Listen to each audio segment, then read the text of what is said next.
I am Akhilesh. और कल जैसे मैंने बताया था कि नेक्स्ट हम कूलाम कूलाम के नियम पे और वैद्युत क्षेत्र की तीव्रता पे बेस्ड क्वेश्चन कुछ करेंगे।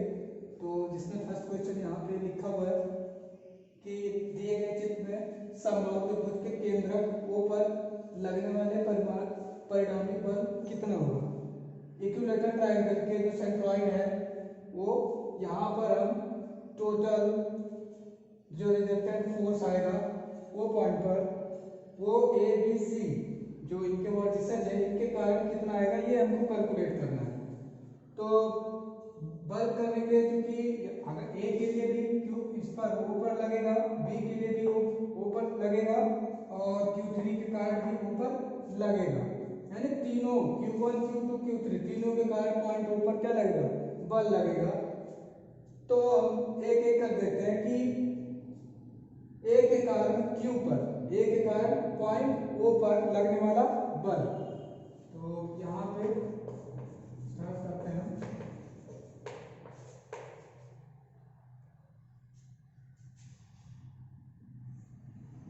Q1 के कारण Q1 के कारण बिंदु O पर जिसका चार्ज कितना है प्लस Q पर लगने वाला बल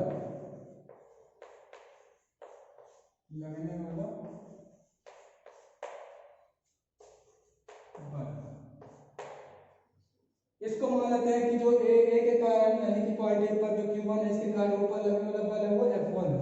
तो यहाँ पे लिख देते हैं कि बल जो होगा ये F1 है वो किसके, क्योंकि अगर ये मान लेते हैं कि Q1 Q2 Q3 जो है ये निर्वात में रखेंगे तो यहाँ पे इसका जो K की वैल्यू आएगा 1/4 पाई एप्सिलॉन नॉट। उसके बाद क्या लिखते हैं दोनों चार्जेस का गुणा करेंगे, यहाँ पे पॉजिटिव Q है यहाँ पे भी क्या है पॉजिटिव, तो ये Q into Q divided by distance चाहिए हमको।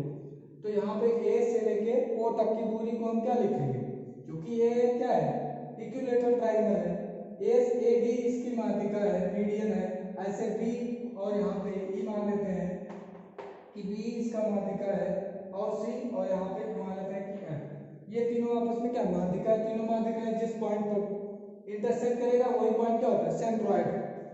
तो क्योंकि हमको चाहिए ए वो डिस्टेंस वो कितना होगा, तो पहले एडी कितना होगा ए से लेके डी तक की दूरी, ए से डी तक की, क्योंकि हमको ये पता है कि जो बी सी और ए एंगल है जो बी सी ए एंगल है वो कितना होगा 60।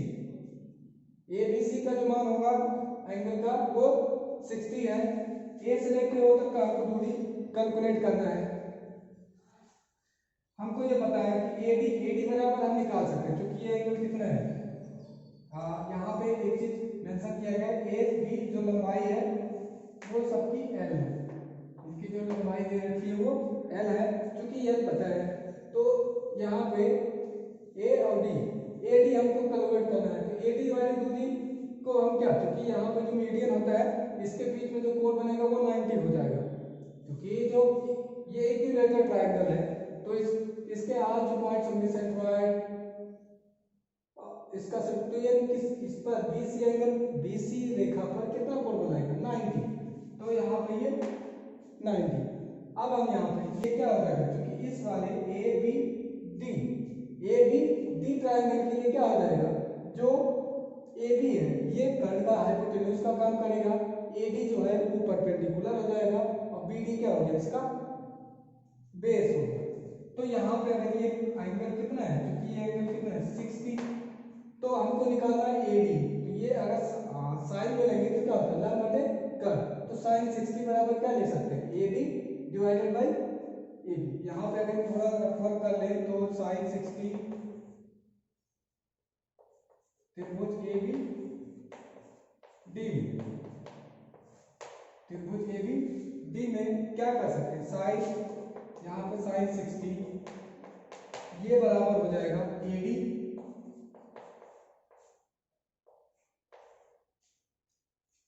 एडी और divided by AB, AD divided by AB. Sine 60 क्योंकि हम ए बी की वैल्यू उनको क्या देंगे, एल दे रखी है, तो ए डी बराबर किसके हो जाएगा, ए डी बराबर जो हो जाएगा वो A B sine 60। A B की वैल्यू उनको कितना दे रखा है, एल साइन 60 की वैल्यू जो हो जाएगी वो स्क्वायर रूट 3/2, यानी कि इसको हम क्या लिखेंगे, ए डी की जो वैल्यू आ गई square root 3l/2। A D का या ए से लेकर डी तक की टोटल वैल्यू हमको दिया है। अब हमको एओ अगर कैलकुलेट करना है तो एओ, क्योंकि एओ जब निकालेंगे तो किसके हो जाएगा 2/3 और ए डी का, क्योंकि जो माध्यिका होता है वो 2:1 है, 2:1 रेशियो में क्या करता है, इस वाले पार्ट को 2 में रेशियो में इसको 1 में क्या करता है, डिवाइड करता है। तो यहाँ से जब एओ हम कैलकुलेट करेंगे तो 2/3 एडी की वैल्यू हमको पता है, 2/3 लिखेंगे, एडी की वैल्यू जो है स्क्वायर रूट 3/2, 2 से 2 कैंसिल हो गया, यहाँ पे एक स्क्वायर रूट 3 से कैंसिल हो जाएगा, तो ये बचेगा केवल l/स्क्वायर रूट 3। तो जैसे एओ की वैल्यू हम यहाँ पे कैलकुलेट किए, ऐसे क्या हो जाएगा, बीओ की वैल्यू भी कैलकुलेट हो जाएगी और सीओ की वैल्यू भी क्या हो जाएगी, कैलकुलेट हो जाएगी। इसको आप एक बार ट्राई करिएगा सेल्फ से कि हम यहाँ पे बीओ के लिए आप देखना कि बीओ की वैल्यू कितना आएगी, तो एओ बीओ और सीओ इन तीनों की वैल्यू क्या आ जाएगी, सेम आएगी। तो यहाँ पे एओ यहाँ पे जो लिख सकते हैं हम यहाँ पे सिमिलरली बीओ और यही की वैल्यू किसको हो जाएगा, सीओ की क्या हो जाएगा, इक्वल हो जाएगा। तो ये तीनों अभी हमने क्या कहा, केवल लेंथ कैलकुलेट किया है कि ए से जो Q1 चार्ज है उसका पॉइंट O पर O के लिए, मतलब यहाँ A से लेके O तक की दूरी क्या है। तो यहाँ पे हम चूंकि F1 पर लगाएंगे, यानी ये पॉइंट A के लिए देखते हैं, तो Q1 के कारण प्लस Q पर वेक्टर Q यहाँ पे दे रखा है, इसके बीच में लगने वाला बल है 1/4 Q डिवाइडेड बाय, क्योंकि दूरी चाहिए हमको, तो A को क्या करेंगे स्क्वायर। अभी यहाँ पे मैग्नीट्यूड फॉर्म में लिखा है, अभी यहाँ पे वेक्टर में दिखा देंगे कि इसका डायरेक्शन किधर होगा। अब यहाँ पे कैलकुलेट कर लेंगे 1/4 pi epsilon not Q divided by AO की वैल्यू कितनी आएगी, l/√3, तो l/√3 यहाँ पे रखेंगे, उसका होल स्क्वायर करना, तो ये l² यहाँ हो जाएगा, यहाँ लिख देते हैं l/√3 इसका होल स्क्वायर, तो ये बराबर हो जाएगा 1/4 पाई एप्सिलॉन नॉट Q यहाँ पे l² हो जाएगा और 3 से मल्टीप्लाई हो जाएगा। आगे हम बात कर लेते हैं, क्योंकि ये किसके कारण है, इस Q1 के कारण वो पर लगने वाला बल है, इसका डायरेक्शन किधर होगा, ये पर, चूंकि ये चार्ज कौन सा है, पॉजिटिव है, ये भी पॉजिटिव, तो जो बल लगेगा वो इसके अपवर्ड बाहर की तरफ रहेगा, यानी जो डायरेक्शन हो जाएगा वो ए से ओ की। यहाँ पे इसको आगे लिख सकते हैं, ये एओ के अनुदिश, एओ के अनुदिश, ये जो बल लगेगा F1, यहाँ पे जो F1 लग रहा है ए के कारण, वो किसके लगेगा, एओ के अनुदिश। अभी यहाँ पे अलग से यहाँ पे अगर देखिए, यहाँ पे देख सकते हैं, अगर ये पॉइंट O है तो ए के कारण जो लगेगा वो किधर लगेगा, ये F1 यहाँ पे, अभी एक के लिए दिख रहा है। नेक्स्ट हम क्या करेंगे, F2 करेंगे। F2 का बोलने का मतलब ये हो गया कि Q2 यानी कि ये किसके बराबर है, Q2 के कारण बिंदु O पर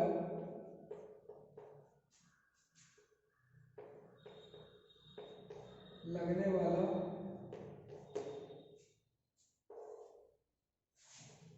बल,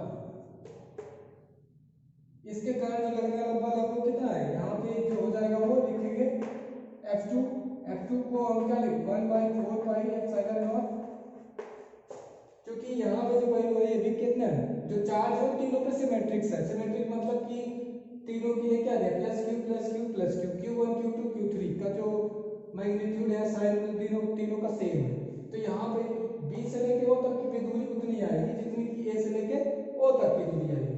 तो यहाँ पे चार्ज तो वही है सेम क्यू क्यू, इनका जो दूरी है वो बी से ओ का स्क्वायर लिखेंगे। तो यहाँ पे अगर बात करें तो 1/4 क्यू क्यू डिवाइडेड बाय यहाँ पे एल स्क्वायर आएगा और उसके बाद 3 से यहाँ पे क्या हो जाएगा मल्टीप्लाई आएगा, सेम एक्सप्रेशन आएगा, बट जो डायरेक्शन आएगा यहाँ पे वो चेंज होगा। डायरेक्शन चेंज कैसे, मतलब बी से ओ तक करेंगे, दोनों चार्ज क्या है पॉजिटिव है, तो पॉजिटिव होगा तो किधर होगा इसका डायरेक्शन बी से ओ की तरफ, बी से ओ की तरफ, इधर की तरफ, तो बी से ओ की तरफ। तो यहाँ पे इसका जो डायरेक्शन दिखाएंगे वो ये किसका होगा F2 का डायरेक्शन। यहाँ पे बात करें तो डायरेक्शन यहाँ पे लिख सकते हैं, इसका डायरेक्शन हो गया, यानी यहाँ पे लिख सकते हैं किसके बी ओ के अनुदिश, बी ओ के अनुदिश। अब आगे हम चूंकि इसको मिटा देते हैं, आप लिख लिए होंगे, इसको रब करते हैं,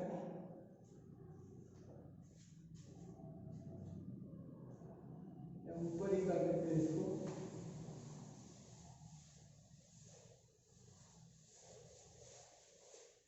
अब हम यहाँ पे थर्ड लिखते हैं Q3 के कारण, Q3 के कारण बिंदु O पर लगने वाला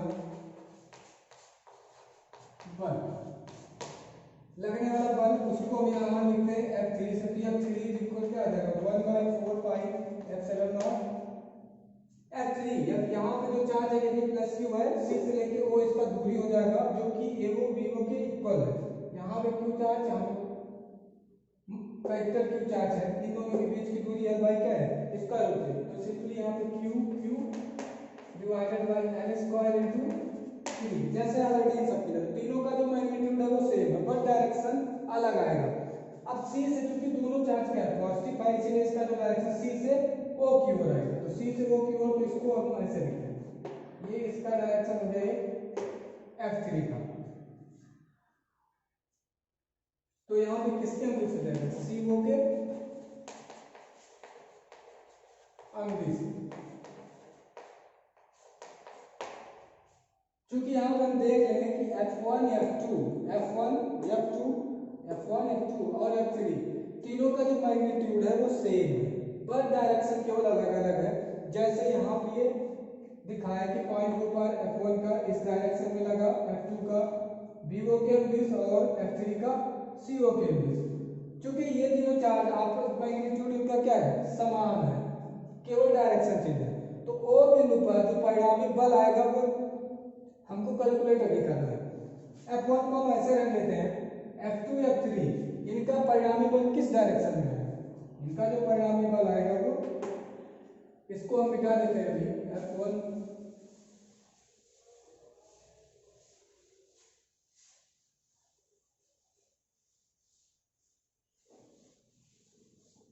यहाँ पे हम ये देख लेते हैं कि F2 और F3 का परिणामी, क्योंकि ये तीनों सिमेट्रिक है, ट्रायंगुलर है, तो इनके बीच में जो एंगल बनेगा वो 120 डिग्री का बनेगा। तो यहाँ पे इसको अगर दिखा देंगे तो इधर जो है F1, इधर ये है F2 और ये है F3, क्योंकि तीनों आपस में सिमेट्रिक है, तो ये इनका जो परिणामी आएगा F2 और F3 का वो क्या आएगा इनके, तो F1 F2 का जो परिणामी आता है उसको मान लेते हैं कि वो कितना है F डैश है, तो F डैश बराबर, यानी कि ये लिख सकते हैं कि F2 तथा F3 का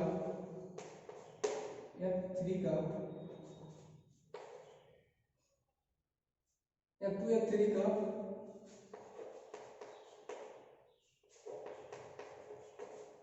परिणामी बल, इसको हम किसके लिखते हैं F डैश से, वो बराबर किसके हो जाएगा, यहाँ पे वेक्टर फॉर्म में, आप इसको वेक्टर फॉर्म में यहाँ लिख सकते हैं।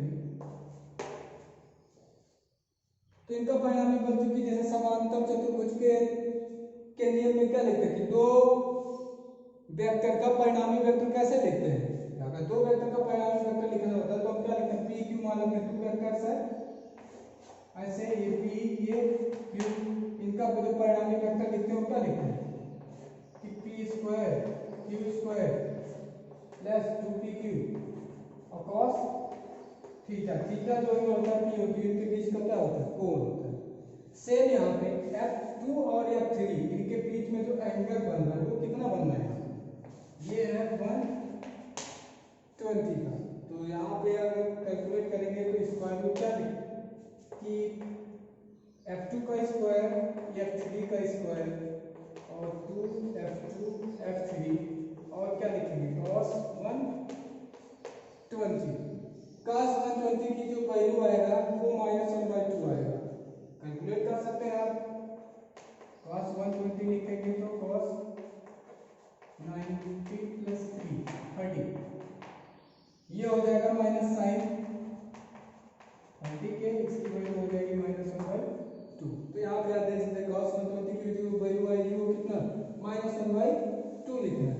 तो यहाँ पे अब हम रख देते हैं क्योंकि एक चीज मेंशन कर देते हैं कि माना क्या है, यहाँ पे हम इसका एक्सप्रेशन लिखेंगे कि ये कितना? F2 का स्क्वायर F3 का स्क्वायर 2F2 F3 इंटू किसके आएगा? -1/2। 2 से 2 कितना हो गया? कैंसिल हो गया, क्योंकि F2 का परिमाण F3 का परिमाण दोनों का कितना है? सेम है। तो ये जुड़ के अगर यहाँ पे हम मान लेते हैं कि माना F2 का जो मैग्नीट्यूड है और F3 का मैग्नीट्यूड है ये किसके बराबर है? ये मान लेते हैं किसके? ये F के इक्वल है। तो F² F², अब इसको हम क्या लिख सकते हैं? मान लेते हैं इतना ही, तो इसके आगे हम ये लिखेंगे कि F² F², क्योंकि ये हो जाएगा माइनस F²। तो इससे कैंसिल, टोटल कितना बचेगा? F। तो इनका जो परिणामी आएगा वो किसके? केवल F के कितना है? इक्वल है। जो मैग्नीट्यूड है वो इसके इक्वल है F के, लेकिन डायरेक्शन कितना होगा इसका? इन दोनों की यहाँ से देख सकते हैं कि इसका जो ये था कितना था? F2 और इधर वाला जो था वो कितना था? F3। जो इन दोनों का परिणामी आया F2 और F3 का वो किधर आया? इधर, ये F डैश का डायरेक्शन। तो किसके अनुदिश है? O से A के डायरेक्शन में, O से A के डायरेक्शन में। तो जो ये F का जो किसके अनुदिश आएगा? OA के अनुदिश, OA के अनुदिश। F का जो परिमाण होगा यहाँ पे लिख सकते हैं कि F का परिमाण वो बराबर किसके है? 1/4 पाई एप्सिलॉन Q/L² इंटू 3। इसका जो परिमाण आएगा ये कितना? सेम यही परिमाण किसके लिए है? अभी यहाँ पे F1 का देखेंगे, क्योंकि यहाँ पे इसका भी परिमाण वही है जो कि F1 का है। यहाँ पे एक चीज और देख रहे होंगे कि वो इधर अगर डायरेक्शन O से इधर वाला अगर देखिए, ये अगर D पॉइंट यहाँ पे आता, ये E यहाँ पे मान लेते हैं और यहाँ पे ये पॉइंट है F और इधर वाला ये पॉइंट मान लेते हैं। पहले F1 का जो डायरेक्शन था किधर था? O A से O की तरफ, लेकिन जो F डैश का जो डायरेक्शन वो किधर है? O से A की तरफ, ठीक अपोजिट है। मैग्नीट्यूड दोनों का सेम यही है, लेकिन इनका परिमाण जो होगा दोनों का सेम है, लेकिन इनका जो डायरेक्शन है वो कितना है? एकदम अपोजिट है। या आप दोबारा इसका F1 का और F डैश का परिणामी बल निकालेंगे। परिणामी बल आप यहाँ से निकाल सकते हैं, जैसे दो बलों का परिणामी समांतर चतुर्भुज विधि द्वारा निकालते हैं। तो cos दोनों के बीच में एंगल कितना आएगा? अब यहाँ पे अगर F डैश का डायरेक्ट यहाँ पे बनाए तो F डैश जो लग रहा है वो O पॉइंट के अपवर्ड है और F का जो डायरेक्शन है वो किधर है? नीचे की तरफ। दोनों के बीच में कितना एंगल है? दोनों के बीच में जो एंगल है वो कितना है? 180। cos 180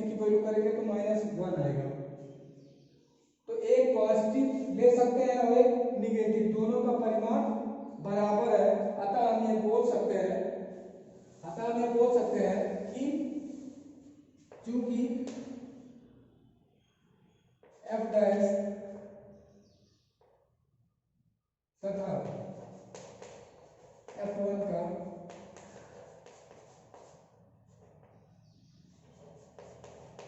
परिमाण समान और दिशा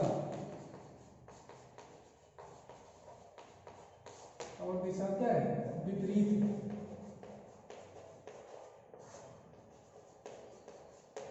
दिशा विपरीत है, अतः इनका परिणामी बल जो होगा, अतः इनका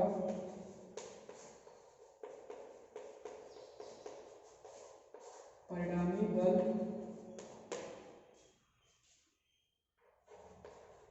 शून्य होगा। तो यहाँ पे ये मतलब क्वेश्चन सॉल्व हो गया कि ओ बिंदु पर Q1, Q2, Q3 के कारण जो इसके सेंट्रॉइड है, इक्विलैटरल ट्रायंगल है, इसके सेंट्रॉइड पे जो लगने वाला बल है इन तीनों चार्ज के कारण वो कितना आएगा। पहले A के कारण निकाले F1, AO के अनुदिश आया, B के कारण निकाले BO के अनुदिश आया, C के कारण निकाले तो CO के अनुदिश आया। जब F3 का परिणामी निकाला गया तो F1 जो आया, F1 वेक्टर मान लेते हैं, उसका जो डायरेक्शन है वो ठीक F1 जो वेक्टर है उसके क्या है, अपोजिट है। अपोजिट वेक्टर है तो चूंकि परिमाण में सेम है तो वहां पे जो वेक्टर एडिशन करेंगे तो क्या आ जाएगा, दोनों चीज चूंकि परिमाण में सेम है तो उनका जो सम आएगा वो कितना आएगा, 0। या आप दूसरे तरीके से समांतर चतुर्भुज विधि द्वारा उसको क्या कर सकते हैं, कैलकुलेट कर सकते हैं। समांतर चतुर्भुज जैसे अब यहाँ पे हमने लिखा था कि P² P और Q दो परिणामी, इनके बीच का एंगल अगर थीटा है तो इनका जो परिणामी बल आएगा वो कितना आएगा रिजल्ट। तो P² स्क्वायर रूट में लिखना है P² plus Q² plus 2PQ into cos theta, जहाँ पे जो थीटा है कौन सा एंगल है, P और Q के बीच में बनाया गया कोण है। सेम उसी का यूज किया गया F2 F3 के लिए, तो F' आया। अगेन हम यूज कर सकते हैं कि F' और F' और F के लिए इन दोनों के बीच में जो कोण बन रहा है कितना बन रहा है, 180 का। तो F' का और F1 का जो परिमाण आएगा, मैग्नीट्यूड, वो दोनों सेम है लेकिन अपोजिट साइन है, इसलिए ओ बिंदु पर जो लगने वाला परिणामी बल है वो टोटल कितना आएगा, 0 आएगा। तो इसको आप कर लीजिएगा। सेकंड क्वेश्चन के बारे में बात करते हैं।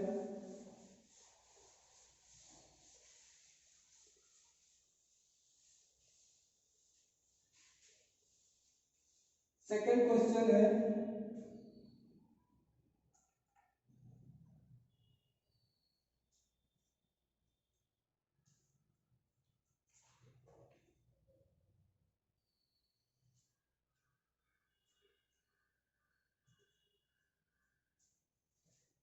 सेकंड क्वेश्चन भी इक्विलैटरल ट्रायंगल के लिए है। इसमें क्वेश्चन नंबर 2 है, एक ABC इक्विलैटरल ट्रायंगल है, ABC एक इक्विलैटरल ट्रायंगल है। यहाँ पे C, ये A और ये B। यहाँ पे जो चार्ज है वो प्लस Q, यहाँ पे भी चार्ज है प्लस Q, यहाँ पे जो चार्ज है वो माइनस Q है। तो इन तीन सिस्टम के लिए, ये चूंकि निर्वात के तीन सिस्टम के लिए किसी भी पॉइंट पर इनके जो बल लगेंगे वो कितने कितने आएंगे। जैसे ए बिंदु पर बी और सी यानी कि प्लस Q माइनस Q के कारण कितना बल लगेगा। बी बिंदु के लिए बात करेंगे तो ए और सी के कारण कितना बल लगेगा।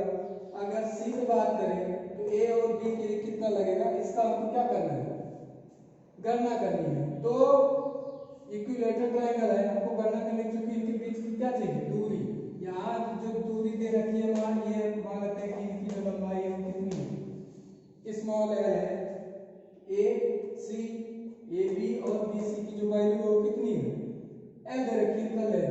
तो हमको करना है कि ए बिंदु पर बी और सी के कारण जो लगने वाला बल आएगा वो कितना आएगा, ए और इसके कारण कितना आएगा, क्योंकि ए बिंदु पर करेंगे तो ये सी के कारण एक बल लगेगा और इसके बी के कारण भी इसके अनुदिश लगेगा। तो यहाँ पे बात करते हैं पहले ए पॉइंट के लिए कि ए बिंदु पर बी और सी के कारण कितना बल लगेगा। तो बिंदु ए पर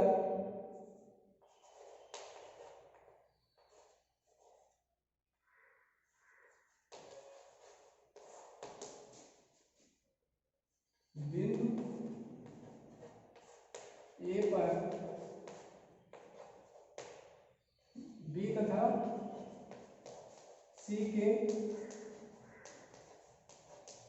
कारण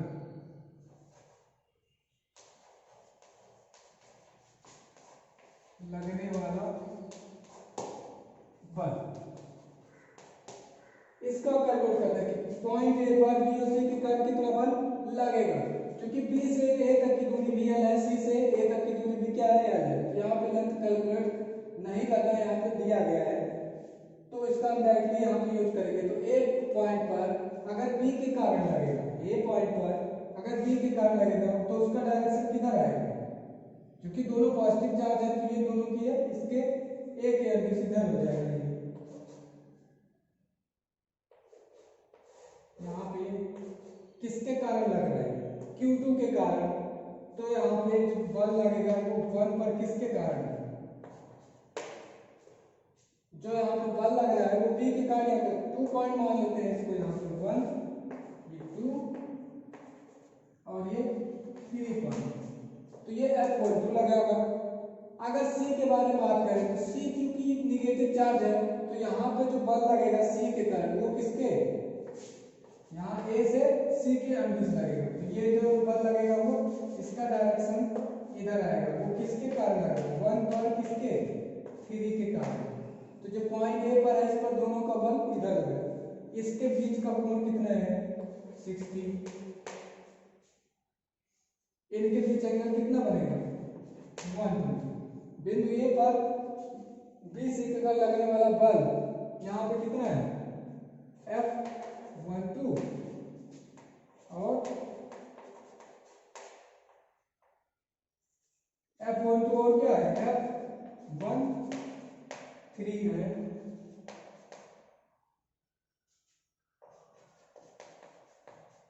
जैसा कि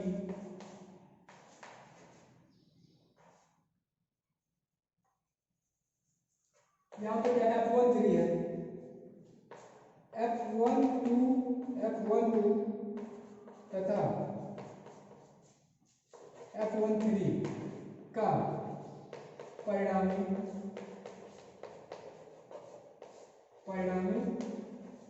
बल, F12 तथा F13 का परिणामी बल हमको कैलकुलेट करना है।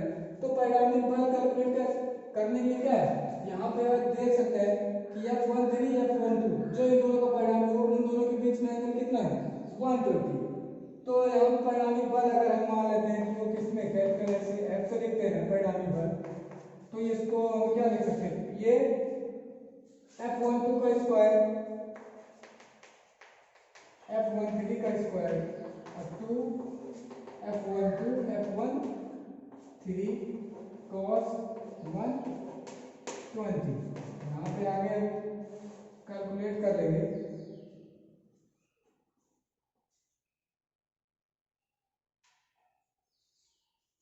यहाँ पे F12 यहाँ पे अभी ऐसे रखेंगे, अभी इसकी वैल्यू देखेंगे क्या होगा F13 का होल स्क्वायर 2 F13 cos 120 की वैल्यू भी हमने कितना आएगा -1/2, 2 से 2 कैंसिल हो गया। तो F12 यहाँ पे हम देख लेते हैं यहाँ पे कि F12 क्या है, तो F12 क्या है, यहाँ पे जो F12 का परिणाम है और ये F13 इन दोनों का परिमाण जो होगा वो सेम आएगा, क्योंकि जो चार्जेस है उनका मैग्नीट्यूड तो सेम है, क्यू है, चाहे पॉजिटिव है नेगेटिव है लेकिन मैग्नीट्यूड तो सेम है। F13 जो आएगा ये 1/4 pi epsilon not Q into Q लिखेंगे तो Q square by L square, L तो सेम है। तो यहाँ पे इनका जो परिणामी आएगा वो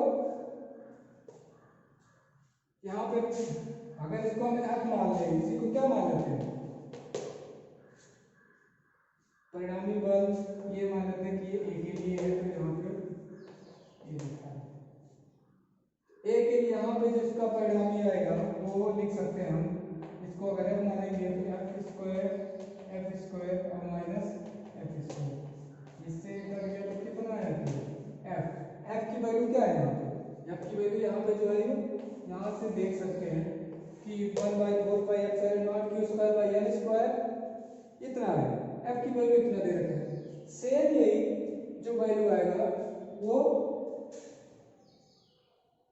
इनका जो डायरेक्शन आएगा, अगर ए पॉइंट की बात, इसका डायरेक्शन कितना आएगा, F12 F13 का परिणामी जो वेक्टर है ये F13 और ये F12, इनका जो परिणामी बल लगेगा वो किस डायरेक्शन में लगेगा, इनका परिणामी जो बल लगेगा वो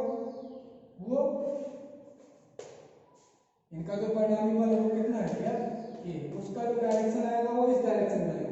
वो किसके अलावा है, बी से सी के अलावा। तो जो आएगा इसका यहाँ पे डायरेक्शन हो जाएगा वो बी सी के,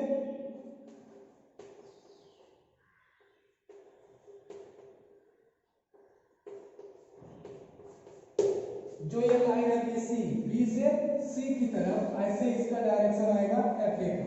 तो एफ ए का जो परिणामी बल उसका मैग्नीट्यूड है उसके बराबर, लेकिन जो डायरेक्शन आएगा वो बी सी के क्या आएगा, अनुदिश आएगा। तो एक पॉइंट ए के लिए हम कैलकुलेट कर लेंगे। सेम अगर बी के लिए करेंगे, तो बी की वैल्यू भी सेम आएगा, बी की वैल्यू भी कितना आएगा। इसी प्रकार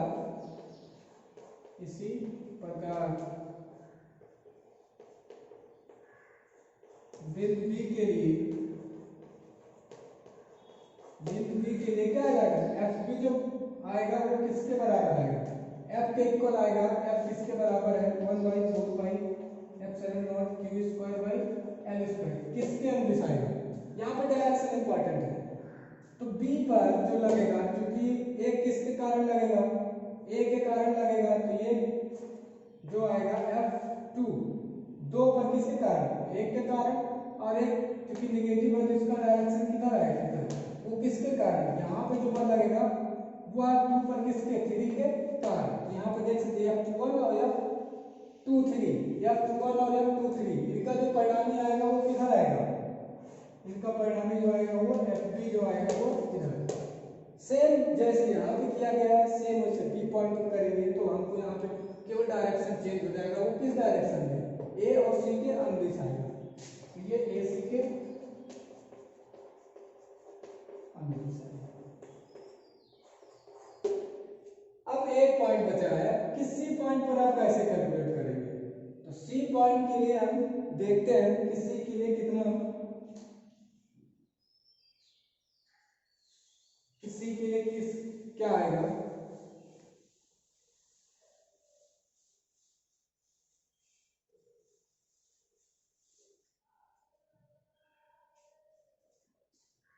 तो यहाँ पे बिंदु सी पर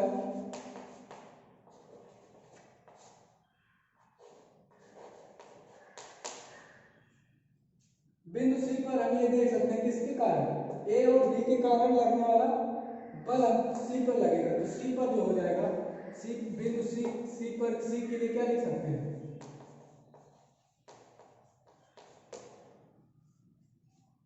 एक बल किधर, क्योंकि ए के कारण जो सी पर बल लगेगा वो किधर लगेगा, सी पर। अगर इस प्लस क्यू के कारण लगेगा तो जो बल लगेगा वो किसके, इसके डायरेक्शन में लगेगा। बी के कारण इस पर जो लगेगा वो भी इसके डायरेक्शन में लगेगा। अगर यहाँ पे हम सी पॉइंट यहाँ पे मार्क करते हैं तो एक आएगा बल किसके कारण, F3 पर लग रहा है, किसके कारण, 1 पर, और एक दूसरा जो वेक्टर है वो होगा, वो मिलेगा F3 पे, किसके कारण होगा, 2 के कारण। तो इनका जो डायरेक्शन है वो यहाँ पे, यानी यहाँ पे अगर फिगर में आप देखेंगे तो एक वेक्टर ये आएगा और दूसरा वेक्टर ये इधर आएगा। ये F3 2 वेक्टर और ये F3 1। बाकी सबको मैं मिटा देता हूँ, आप देख चुके होंगे, नहीं तो ओवरलैप हो जाएगा। यहाँ पे इसको हम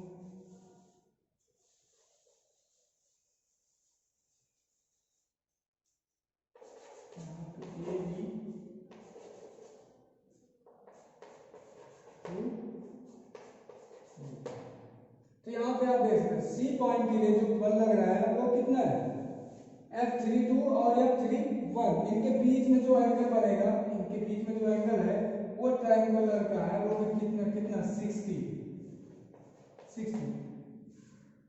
इनका जो परिणामी होगा वो इनके मध्य में, कोण जो बन रहा है ACB कोण के क्या हो रहा है समद्विभाजक पे बनेगा। तो C के लिए जो परिणामी C के लिए क्या लिख सकते हैं परिणामी बल FC, अगर परिणामी बल कितना है FC है तो FC की जो वैल्यू आ जाएगी वो किसकी आ जाएगी परिमाण में अगर बात करें तो परिमाण के लिए क्या लिख सकते हैं F31 F32 F31 का स्क्वायर F32 का square plus 2 F31 F32 into cos 60। इन तीनों की वैल्यू ये सब f के इक्वल है, ये f square plus 2 f square into cos 60 की वैल्यू कितनी होगी 1/2। तो 2 से 2 कैंसिल f स्क्वायर कितना हो गया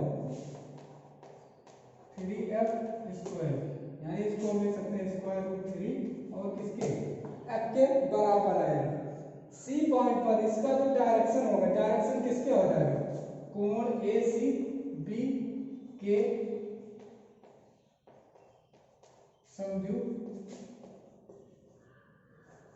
समद्विभाजक के अंदिश वो ACB इसके समद्विभाजक जो आएगा ये जो लाइन देख रहे हैं इसके अलॉन्ग लगेगा कितना लगेगा तो परिमाण में आप देख सकते हैं स्क्वायर रूट 3f है। इन दोनों के कारण C पर लगने वाला बल है इसके पहले हमने देखा A पर इन दोनों के कारण कितना बल लग रहा था और B पर इन दोनों के कारण कितना बल लग रहा था। तीनों के कारण यहाँ पे एक एक करके चेक कर चुके हैं। अब आगे हम वैद्युत छेद पर बेस्ड क्वेश्चन करेंगे कि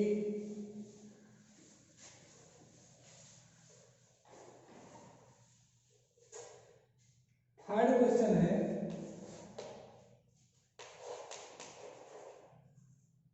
क्वेश्चन थर्ड कि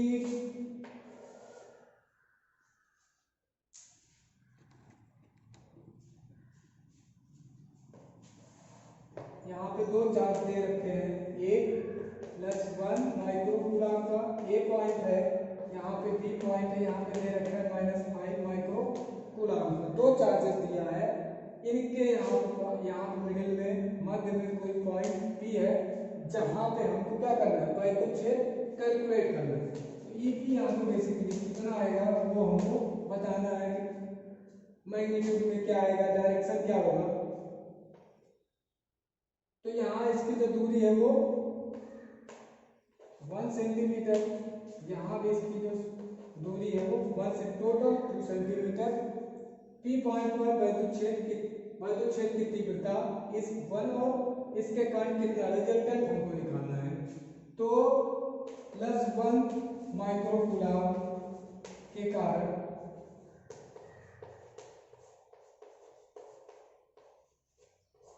बिंदु P पर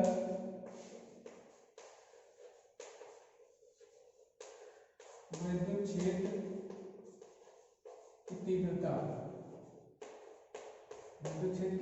तीव्रता उसको वैद्युत छेद की तीव्रता उसको हम मान लेते हैं कि वो क्या है E1, वो बराबर किसके ये निर्वात के लिए तो 1/4 pi epsilon Q by R square, क्योंकि Q हम माइक्रोकूलम में है तो 1 × 10⁻⁶ इतना कूलम लिख सकते हैं।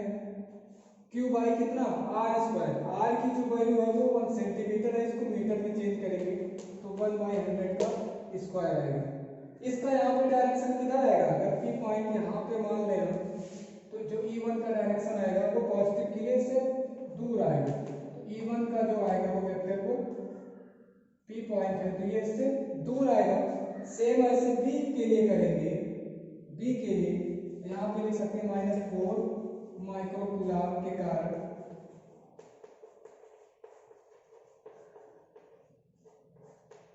बिंदु P पर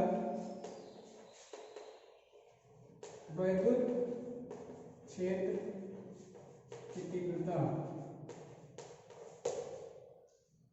ये है किसके वैद्युत छेद की तीव्रता इसे हम लिखते हैं E2, ये बराबर लिखेंगे तो कितना 1/4 पाई एप्सिलॉन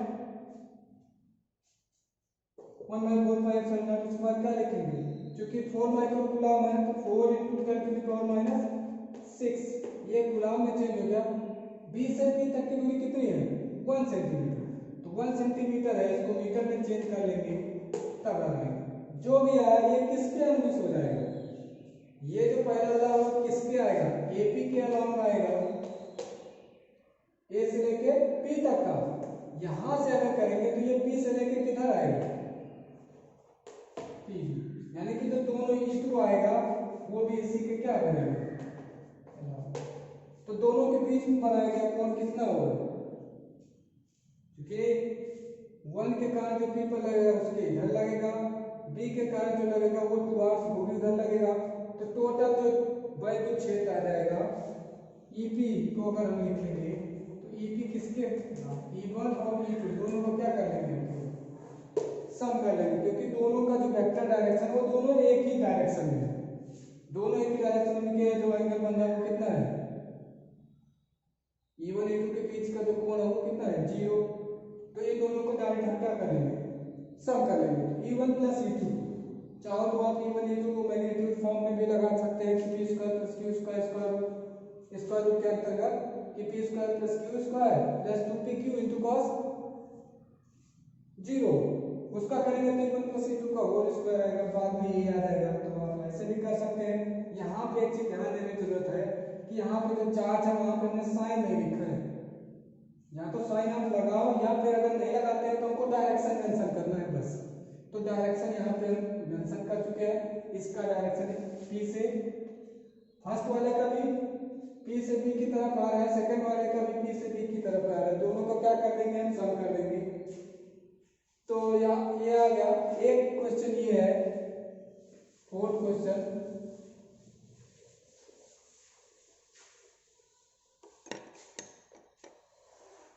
कि यहाँ पे अगर दो चार्ज दे रखा है,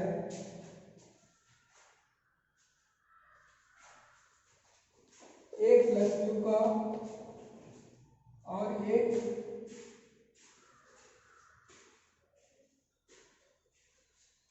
प्लस 4 क्यू का,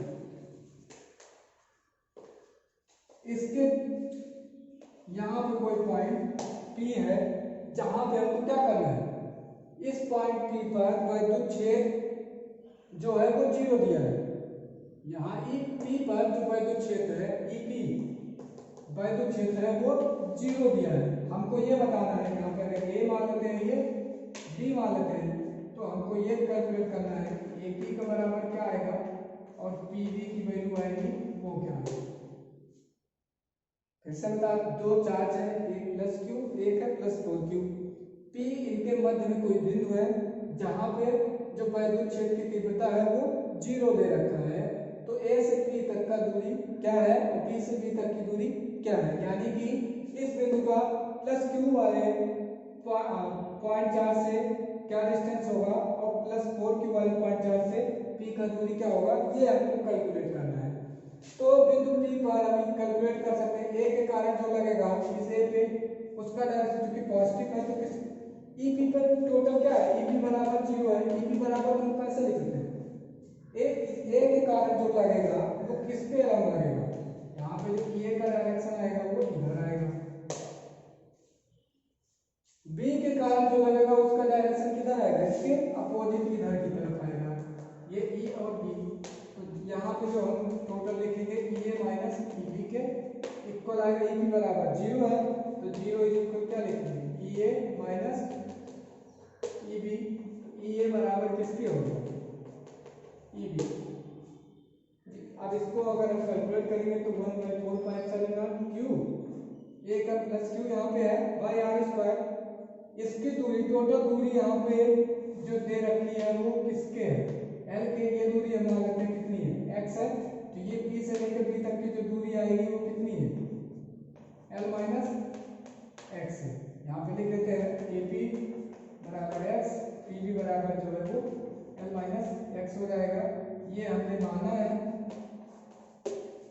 दिया क्या था A B इज इक्वल जो है वो L, ये क्या है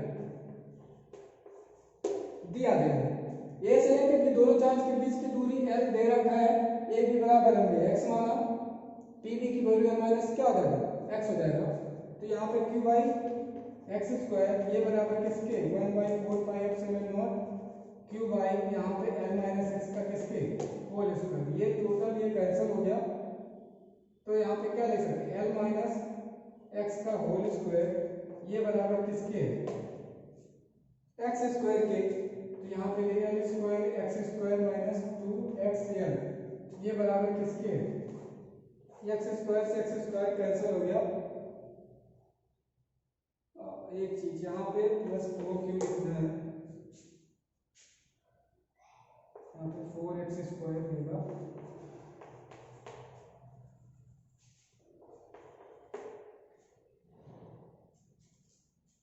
x square A plus minus L square plus x square minus 2xl is equal किसके 4x स्क्वायर के। इस x स्क्वायर को उधर लेके जाएंगे तो क्या आ जाएगा 3x स्क्वायर आएगा। एल स्क्वायर को उधर लेके जाएंगे या x वाले के तरफ को उधर लेके जाएंगे तो माइनस में क्या आ जाएगा पॉजिटिव 2xl और एल स्क्वायर को करेंगे तो एल स्क्वायर बराबर किसकी होगा 0। इस इक्वेशन को हम क्या करेंगे सॉल्व कर लेंगे। सॉल्व करेंगे तो क्या मिलेगा यहाँ पे सॉल्व कर लेते हैं, इसका करेंगे तो 3x स्क्वायर एल स्क्वायर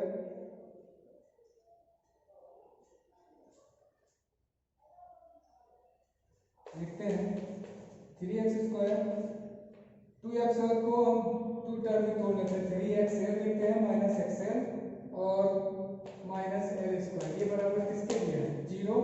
यहाँ पे 3x कॉमन करेंगे तो x 3x कॉमन करेंगे तो x प्लस एल आएगा और माइनस यहाँ पे एल कॉमन करेंगे तो क्या आएगा x प्लस एल आएगा ये बराबर किसके है 0। यहाँ पे फिर से कॉमन करेंगे 3x माइनस एल और यहाँ पे x प्लस एल इक्वल 0। यहाँ पे x बराबर किसके आ गया l/3 और एक माइनस एल, इसको हमको लेना भी नेगेटिव लेंथ जो होगा पॉजिटिव होगा तो x इज इक्वल कितना है l/3 तो l माइनस एक्स किसके आएगा तो l माइनस l/3 ये कितने आ गया 2/3l।